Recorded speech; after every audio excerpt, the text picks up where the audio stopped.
कहानी उन आम घरों की है जहां खाने वाले तो कई, लेकिन कमाने वाला एक मर्द ही होता है। बावजूद इसके उससे उम्मीदें कम नहीं होती। देखिए जी, सामने वाले वर्मा जी कैसी अच्छी तरह से सफाई करते हैं छुट्टी वाले दिन अपने घर की, और एक आप हैं।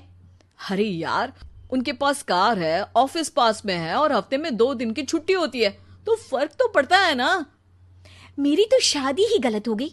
अरे कोई मस्त लड़का मिलता, कमाता भी, घुमाता भी, घर के कामों में भी मदद करता, लेकिन नहीं जी, हमारे वाले को तो कमाने से फुर्सत ही नहीं, और कमाई भी ऐसी कि कोई जरूरत पूरी ही नहीं हो रही है। सुनील बेचारा शीना को देखकर सोचता है कि शीना सही कह रही है।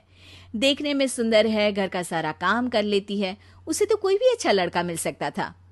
क्या सोच रहे हैं? भागने का इरादा तो नहीं है?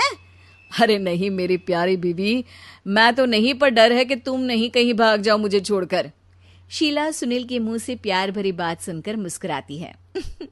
आप भी ना। सुनील एक दिन ऑफिस से घर आता है कि तभी शीना कहती है, सुनिए जी, वो मेरी सहेली आई थी, सारा दिन वो लोग यहीं थे, अब जा रही थी तो मैंने कहा नहीं नहीं, मेरे पति छोड़ आएंगे ना तुम्हें, तो रोक लिया मैंने।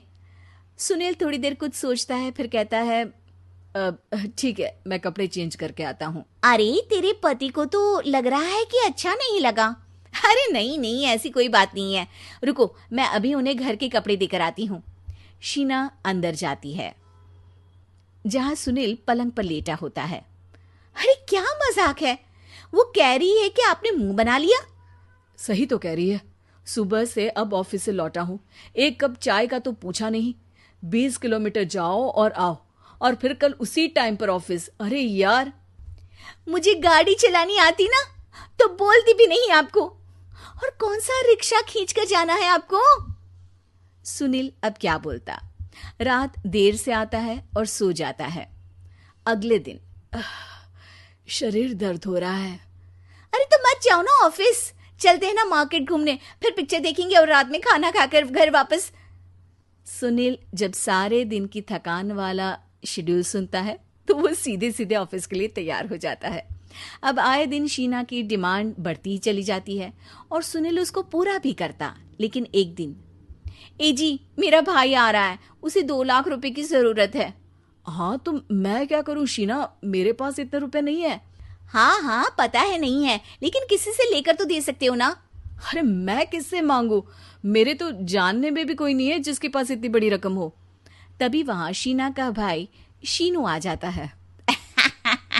जीजा जी कैसे हैं आप? अब मैं ठीक हूँ शीनू, अचानक इतनी बड़ी रकम की जरूरत कैसे पड़ गई? अरे जीजा जी, वो बिजनेस शुरू किया ना, तो उसके लिए पैसे की जरूरत है, काफी हो चुका है, थोड़ा पैसा बचता है तो मैंने सोचा आपसे ले लूं। अब देखो, मेरे ऑफिस में कुछ लोग हैं जिनकी सेविंग अच्छी है, मैं उन लोगों से बात करके देखता हूँ। सुनील ऑफिस से किसी से पैसे लेकर शीना को दे देता है। शीना वो पैसा भाई को दे देती है। 2 महीने बाद, अरे यार शीना, वो ऑफिस वाला आदमी अपने पैसे मांग रहा है, कैसे दूं? अपने भाई से बोलो ना पैसे दे दे। अरे हाँ हाँ दे देगा, कहाँ भागा जा रहा है, आप उनको बोल दो कि दे देंगे। थोड़े दिन बाद, शीना, वो आदमी मुझसे आज भी पैसे मांग रहा था यार, मैं तंग आ गया हूँ, ऑफिस जाते ही सामने उसका चेहरा दिखता है, क्या बोलूं, बार बार पैसे मांगता है। अच्छा मैं शीनू को फोन लगाती हूँ, बात करके देखती हूँ। शीना भाई को फोन करती है, लेकिन वो फोन उठाता ही नहीं। लगता है भाई कहीं ऐसी जगह है जहाँ नेटवर्क की समस्या होगी। सुनील अगले दिन दोपहर को ही घर आ जाता है। उसका चेहरा उतरा और परेशान सा होता है। वो रोने लगता है। अरे क्या हुआ जी, आप इतना परेशान क्यों हैं? सब ठीक तो है ना? अरे नहीं शीना, कुछ ठीक नहीं है, मैं ठीक नहीं हूँ। तुम्हारे भाई के लिए मैंने जो पैसे लिए थे, उस आदमी ने आज भरे ऑफिस में सबके सामने मेरी बेइज्जती कर दी। सबके सामने आज मैं कर्जदार बनकर खड़ा था। मैंने हर वो प्रयास किया घर चलाने के लिए जो मैं कर सकता था, लेकिन अब नहीं होगा। वो फिर रोने लगता है। अरे आप तो औरतों की तरह रो रहे हैं, मर्द हैं आप। क्यों, आदमी के सीने में दिल नहीं होता, या फिर वो इंसान नहीं मशीन होता है? अरे मैं थक चुका हूँ शीना, तुम समझती क्यों नहीं?